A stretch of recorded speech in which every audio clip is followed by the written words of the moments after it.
Me da mucho gusto recibir aquí en la cabina de Nuestras Noticias. Le agradezco mucho que haya podido venir al diputado federal Jacobo Mendoza Ruiz. Diputado, ¿cómo le va? Buenos días. Buenos días, don Sergio. Bien, muchas gracias. Muy agradecido por su invitación. Aquí estamos para servirle. Al contrario, gracias por darse tiempo para venir a platicar, diputado, con la audiencia de este espacio sobre este tema que acaba ya de salvar el trámite que tocaba a la Cámara de Diputados, que es esta reforma al Poder Judicial, que según entiendo, pues pasa ya el domingo, ¿verdad? Ya lo toma el Senado de la República, entiendo, lo empieza a abordar. Pasó efectivamente al Senado de la República para sus efectos constitucionales, ¿no? Se envía la minuta con el decreto, se turna a comisión y lo estará turnando la comisión al Pleno. Tengo entendido que la próxima semana, no sé el día que vayan a citar, pero tengo entendido que la próxima semana. Bien, ahora, yo no veo, al menos desde la parte en la que me toca ver como comunicador, sí, no veo mayor complicación en el camino, sí, rumbo a la aprobación de la reforma constitucional, desde el Senado hasta los congresos de los estados y todo eso. Ahora, lo importante es conocer la mayor cantidad posible de detalles, de características de esta reforma que está avanzando. Sí, claro. Pues para eso estamos los representantes populares, nos debemos a la confianza del pueblo y tenemos que informar. Yo he estado haciendo un ejercicio de comunicación constante, informando y atendiendo todas las solicitudes de entrevista y todo lo que sea información, pues, ¿no? Y gracias por esta invitación. Y bueno, el trámite está en el Senado. Se dice que falta un voto, ¿no? En cuanto a los números de la coalición y por otra parte, la oposición. Yo espero que haya un periodo de análisis y que puedan sumarse votos. Lo que se busca es el consenso, es el apoyo. ¿Qué razones habría para no apoyar si los argumentos que está empleando la oposición se caen por sí solos? O sea, hemos rebatido todos los argumentos con la razón, con la justicia, y lo dimos el debate en la sesión de la Cámara de Diputados. ¿En dónde se concentran los argumentos de la oposición? Bueno, por un lado dicen que es un ejercicio autoritario, de autoritarismo, que está en riesgo la democracia. A ver, ¿en qué lugar del mundo se puede decir que cuando le das al ciudadano la facultad de elegir a un representante o una autoridad, eso no es democracia? Se dice también de que van a dañar al Poder Judicial porque no van a llegar los profesionales, los que saben. A ver, si se hace un sistema donde se va a respetar la carrera judicial, donde se van a poner comités de evaluación, donde se van a elegir a los mejores, donde va a haber exámenes, concursos, convocatorias, clasificaciones, evaluaciones, pues cae el argumento. Y por último, dicen, se dañan los derechos de los trabajadores. Nada más, si me permites rápido leerte aquí el 10º transitorio del decreto. Me parece que está muy claro. No veo en qué momento podría esto afectar. Dice el 10º transitorio: los derechos laborales esto es el decreto, ¿no? Sí, los derechos laborales de las personas trabajadoras del Poder Judicial de la Federación y de las entidades federativas, para efectos de los estados, pues, serán respetados en su totalidad. Los presupuestos de egresos del ejercicio fiscal que corresponda considerarán los recursos necesarios para el pago de pensiones complementarias, apoyos médicos y otras obligaciones de carácter laboral en los términos que establezcan las leyes o las condiciones generales de trabajo aplicables. Entonces, no hay afectación pues, para los trabajadores. Sí, yo respeto mucho las manifestaciones. Provenimos de la lucha social, de la manifestación pacífica, de acuerdo. Pero si ahorita hay un trabajador que con todo respeto y toda su dignidad como trabajador se manifiesta en la calle y dice que no aprueba la reforma porque le van a afectar sus derechos laborales, y yo le muestro el decreto y le digo, esto es lo que aprobamos, dime en qué te afecta. Dime cuál es la razón para que te manifiestes. ¿Se ha encontrado usted trabajadores del Poder Judicial? Me he reunido con algunas personas, incluso con jueces y magistrados y con trabajadores, ¿no?, del Poder Judicial. Y créeme, había mucha, y hay todavía mucha desinformación. Y veo los medios de públicos de televisión, la verdad, y alientan esa desinformación. Y siguen alentando una inconformidad montada en ideas falsas. Uh-huh. ¿Hay espacios, los medios como tal, Sí. o espacios en específico? Algunos medios, sí, claro. Sí, claro. o espacios Algunos en medios de específico, televisión. Espacios en específico. Espacios en Sí, específico sí, sí. dentro de los medios. Uh-huh. Me parece muy importante la precisión y estoy de acuerdo. Sí Uh-huh. he visto, por ejemplo, ayer comentábamos Uh-huh. con unos colegas, justamente ayer en el programa de televisión, que Sí. también me has acompañado ya. Sí, cómo no.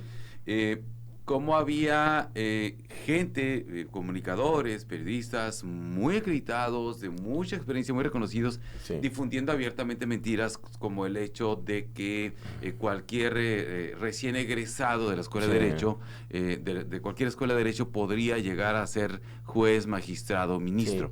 Sí, y alimentando delicado, ¿no? mucho odio, pues. Y entonces, pero en ningún momento leyendo los artículos del decreto, o analizando los artículos del decreto, o invitando a reflexionar sobre las bondades de la reforma, ¿no? Ujú.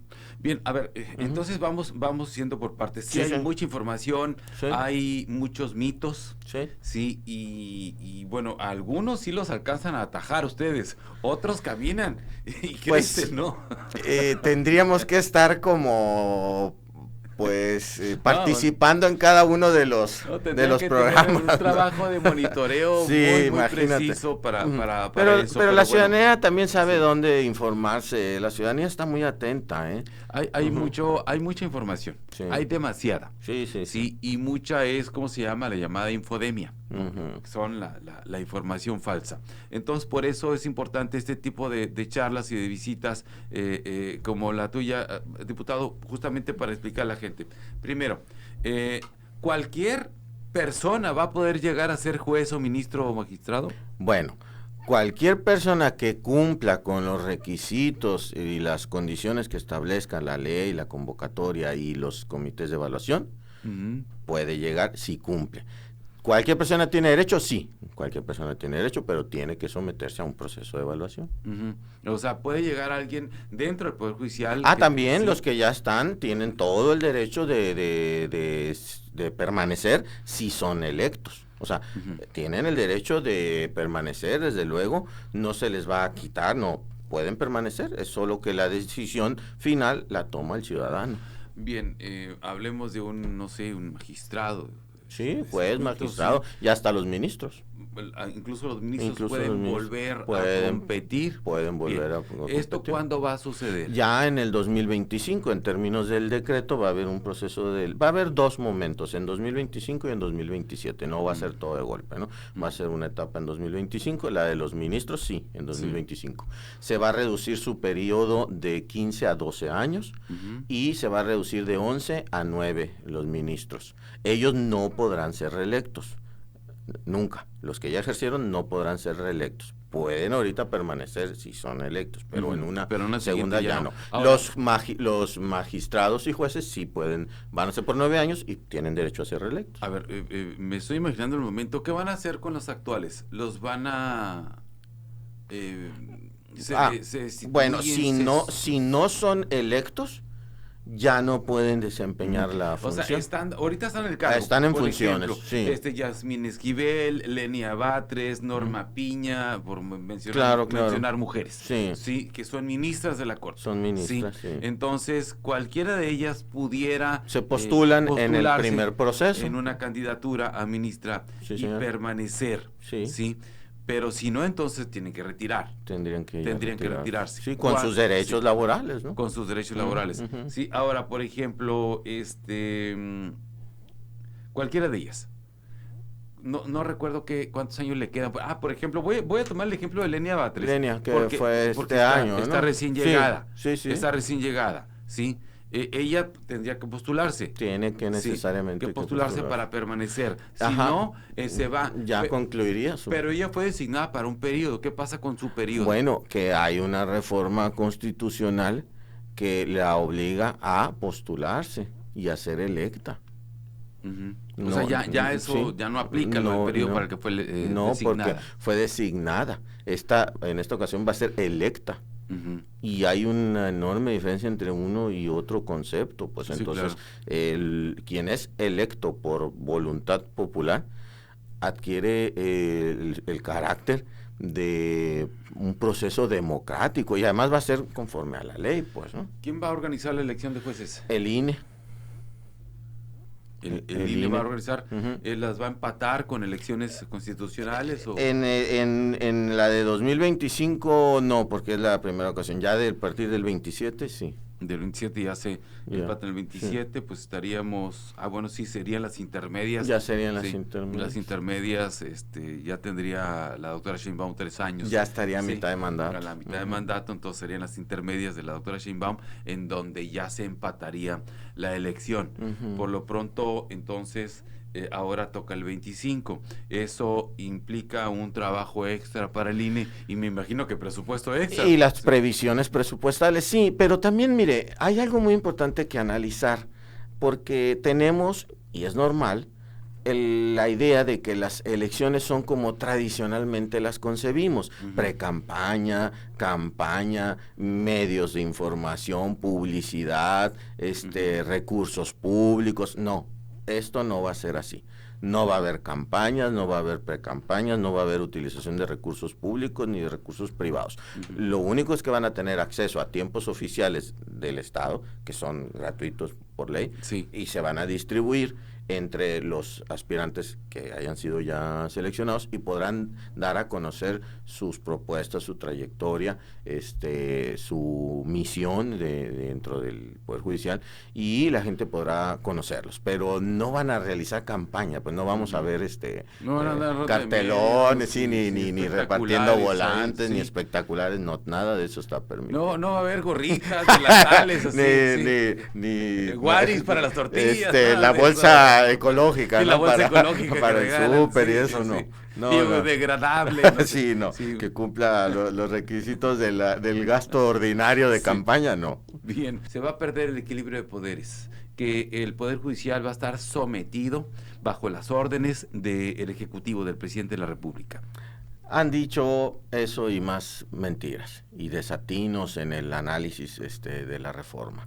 He escuchado desde que va a desaparecer la República, es el paso a la dictadura, no vamos a tener quien nos defienda, vamos a quedar en una condición de indefensión, el Poder Judicial va a desaparecer y va a ser un partido político o una filial del partido político. A ver, el Poder Judicial seguirá siendo el Poder Judicial, uno de los 3 poderes del Estado, y el artículo 39 de la Constitución dice que la soberanía recae original y esencialmente en el pueblo y que ejerce su soberanía a través de los poderes del Estado, ejecutivo, legislativo y judicial, y que el pueblo tiene en todo momento el inalienable derecho de cambiar o modificar la forma de su gobierno. Si el pueblo eligió un proyecto en el que se le ofreció, porque en esto a nadie se le engañó, ni se actuó de sorpresa, ni a escondidas, ni negando lo que se iba a hacer. Lo último que es un madruguete, eso es lo último que es, porque todos los candidatos y candidatas de Morena, todos, ¿sí? A diputados, a regidores, a senadores, todos hablaron de esta reforma. Porque fue nuestra plataforma, y la registramos ante el INE. Todos lo dijeron. Sí, y tiene tiempo este debate. Desde febrero el presidente presentó la iniciativa. El debate ya tenía tiempo. Tenía tiempo desde... ¿Te acuerdas en aquellos momentos, por ejemplo, cuando aprobaron la ley eléctrica para fortalecer a CFE?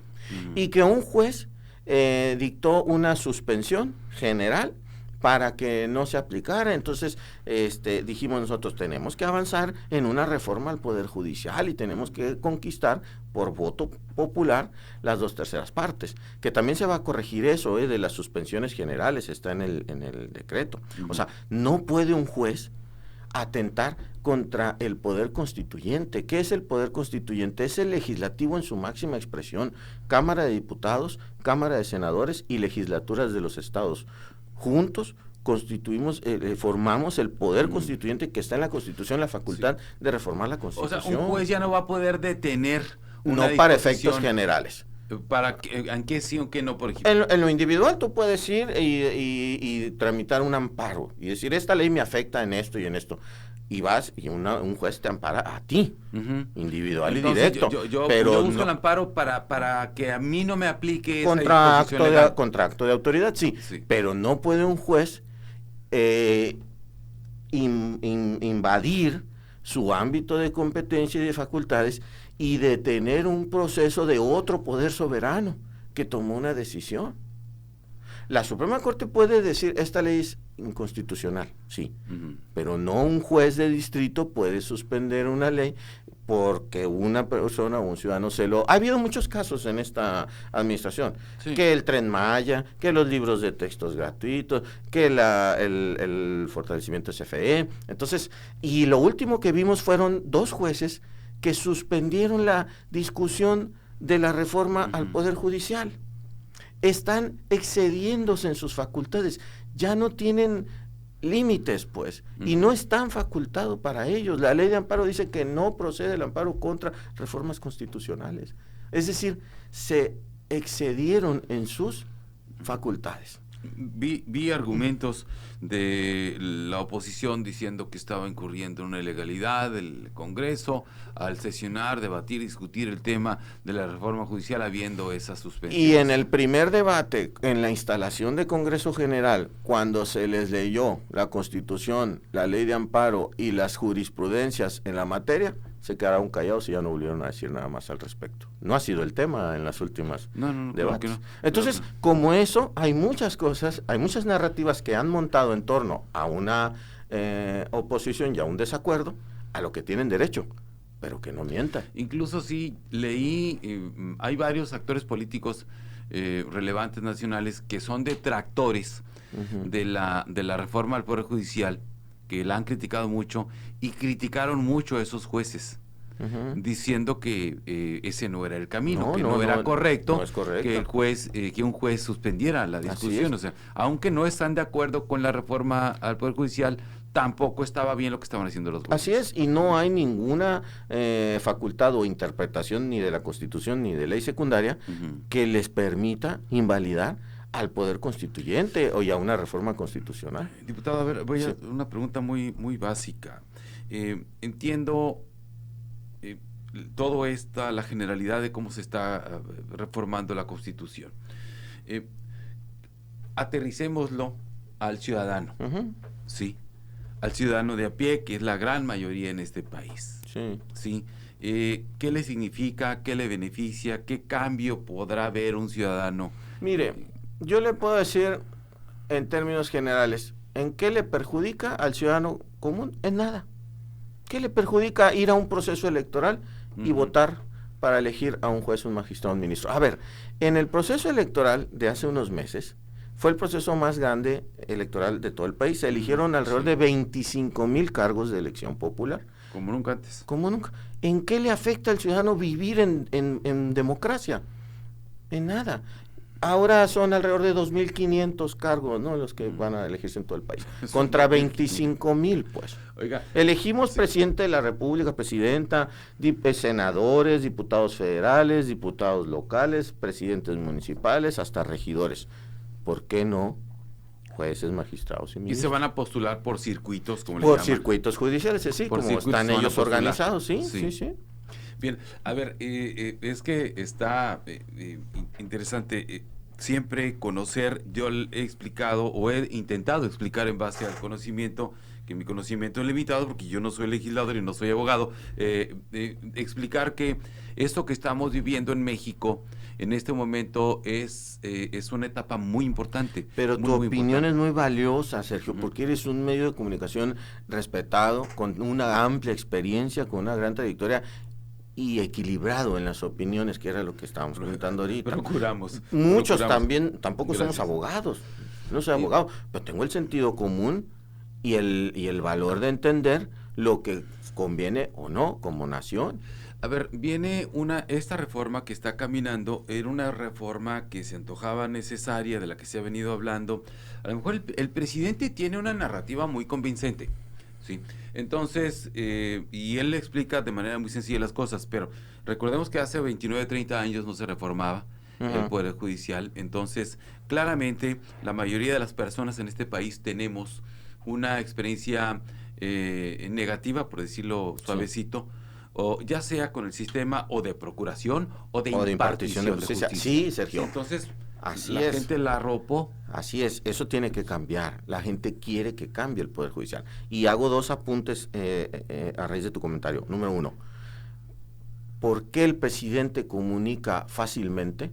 Porque quiere lo mejor para el país, porque jamás ha tomado una decisión en contra del pueblo, porque está sentando las bases de un proceso de transformación. Estamos en un proceso de transformación profundo, de gran calado, donde van a cambiar la relación Estado-sociedad, donde se va a fortalecer la división de poderes, donde se van a abrir canales democráticos de participación. Lo estamos viviendo. Todo lo que ha venido ocurriendo con el presidente Andrés Manuel López Obrador, todo ha sido en beneficio de una nueva forma de gobernar al país basado en principios e ideales democráticos. Y segundo apunte, a ver, autoritarismo el de Zedillo, que de un plumazo borró la Suprema Corte y modificó todo el Poder Judicial sin reformar la ley, sin hacer consultas, encuestas, foros, diálogos, nada. Llegó, y ahí sí, no dijeron nada. Autoritarismo el de Calderón, que despidió 43,000 trabajadores de Luz y Fuerza, y ahí sí no dijeron nada. Y de un día para otro estaban en la calle sin trabajo. Aquí se le está respetando todos los derechos a los trabajadores. Aquí se está haciendo una reforma constitucional cumpliendo cabalmente todas las etapas y procesos de la modificación a la ley. Entonces, ¿en dónde sostener el argumento de que la democracia está en riesgo? Y yo no entiendo cómo ahora aquellos que nunca vieron ni se preocuparon por los estudiantes dicen que les preocupan los estudiantes que se manifestaron. Aquellos que nunca vieron por los derechos de los trabajadores ahora dicen que están muy preocupados por los derechos de los trabajadores. Entonces, ¿a quién engañan? No tienen elementos para sostener las palabras que pues dicen muchas cosas, pero no se encuentran a sí mismo en las razones de sus trayectorias, de sus postulados, de sus luchas, de sus decisiones. No lo pueden sostener, pues. Diputado, le agradezco mucho que haya podido Al contrario, le agradezco a usted la oportunidad. Hasta luego. Es el diputado Jacobo Mendoza Ruiz, diputado federal por el Distrito 5, con cabecera justamente aquí. Estamos. Aquí en Hermosillo. Oye, porque lo dicen, nunca volvió el diputado. Sí, sí, la clásica, ¿no? Sí. Oye, ¿cuál es tu diputado? Pues no sé, nunca vino. Sí. Sí. Bueno, pero aquí estamos. Pero acá anda Jacobo Mendoza. Con mucho respeto y con un gran compromiso con el pueblo. Luego nos cuentas que traes en la agenda ya tu hija. Claro que sí. Con mucho gusto. Gracias.